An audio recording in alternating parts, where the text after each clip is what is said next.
Hi everyone, I'm Catherine from Peace Etc. and I guide people who grew up in unstable, mentally and emotionally unstable homes to become safe and secure within themselves.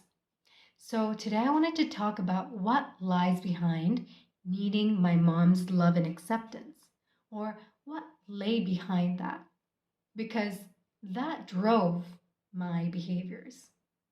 That really created my thoughts and even feelings, um, and drove my actions.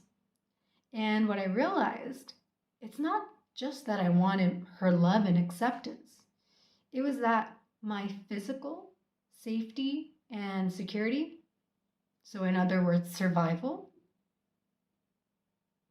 lay on my mom and her loving me and accepting me. If I didn't, I had this fear that I was going to be kicked out, that I would lose a place to stay. And this, no matter however illogical it may sound, it was my truth for a very long time. Actually, till last year. Yeah, I didn't know that I could be whoever I wanted and who I really was, and that she loved me and she would love me unconditionally and accept me unconditionally. I was so busy trying to get her to love me and accept me and being versions of myself that I thought would lead to her loving and accepting me, because I was afraid for my survival. And of course, this is such a visceral experience because I thought my life was on the line. If I don't make myself lovable and acceptable, then I thought I would die, right? Basically, I would end up on the streets and I don't know what to do. And as a child, too. Like, as an adult, you know, there's less likelihood that if I just end up on the street, then I would die right away. And the thing is, that fear of dying right away, it's so immediate. And these are feelings, and so it's illogical. But growing up, as a little child, I was so focused on making sure that I was lovable, making sure that I was acceptable. So if she showed a slight frown, if she showed slight disinterest in me or what I was saying, if she showed a little frown, or that she was unhappy with me in some way, or that she didn't care, then I was afraid. This made me think, oh fuck, I'm gonna end up on the streets. That's what my body was saying. I gotta find a way to make her love me more, to make her show interest in me more. And then that drove my actions and my thoughts and my feelings, this pressure and also desperation, and this time sensitive matter of I need to become lovable and acceptable in her eyes right away, or else my safety is jeopardized. I'm going to lose a place to stay. That was what drove my actions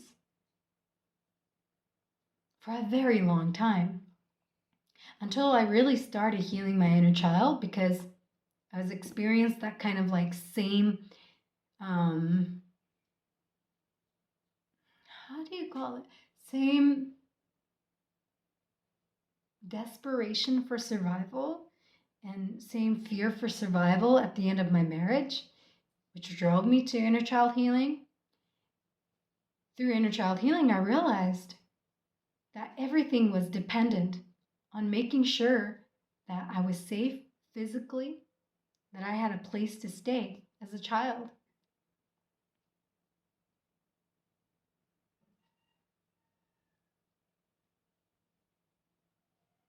It's really, I'm gonna say crazy, but not in that's fucking crazy, but I mean more so intriguing. And it's really mind blowing that was what was making me people please, overgive, be a perfectionist, get myself into a version of me who I didn't even need to be, so that I would be loved and accepted, so that I would have a physical place to stay. You know, I felt very small and very unsafe in my childhood home. Like everything was on the line all the time. Like my life was on the line all the time. Even though I was getting my physical needs met, even though I had a great education, you know, and I know my parents cared for me, even though they weren't able to attend to my emotional needs or my mental health,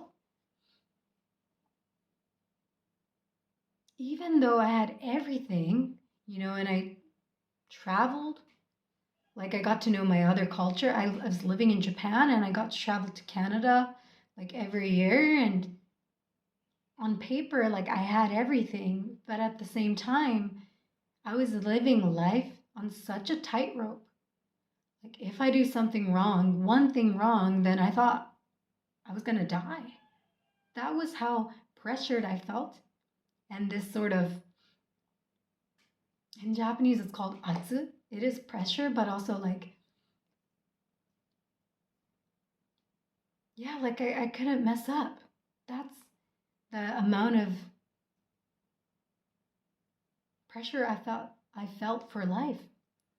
So I was afraid to make any mistakes. And that really goes against my nature because I'm an explorer. And explorers, you know, put themselves out there, try something and learn by trial and error. I loved exploring. I'm an explorer by nature, and yet I was so scared because my life was on the line. You know, anything I did, I was afraid that, like, I would get in trouble. And I couldn't really go big because what if I die? Not anymore, but that was kind of what was driving my life when I was in survival mode.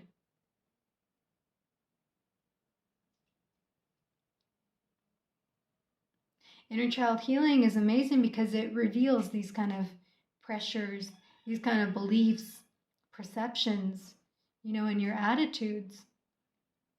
And as an adult, I'm really grateful that I got to talk to my mom about this.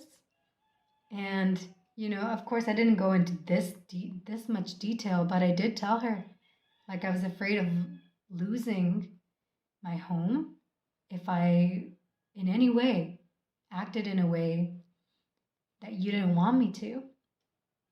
Like, that was such a big fear of mine. And she said, you know, I was never going to kick you out. I wasn't ever going to kick you out.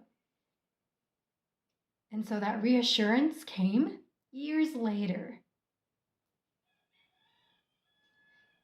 I was even too scared as a child to even bring that up and say, Mom, are you going to kick me out if I'm not someone that, you know, makes you happy all the time? If I got to ask that question when I was a kid, then, you know, things might have been different, but I didn't. Internalized everything, kept everything to myself. But as an adult, I got that closure. And also, you know, I see where my thoughts and actions stem from now. And like, I understand that that is survival mode. And I can take myself out of that mode of living and be free and free myself.